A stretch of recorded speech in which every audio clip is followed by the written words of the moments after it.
ஆடைக்குள் வைத்த அழகினை எடுத்தேன், ஆசைக்குள் வைத்து உனக்கென கொடுத்தேன்.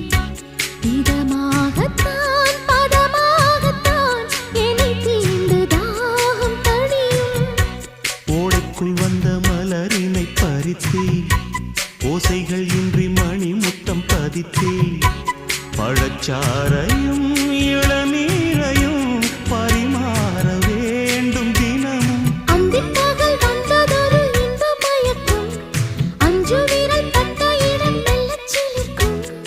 எங்கெங்கே தொட்டாலும் அம்மம்மா உற்சாகம் அங்கங்கே உண்டாகும். வா கன்னத்தில் கன்னம் வைக்க ஒத்துக்கு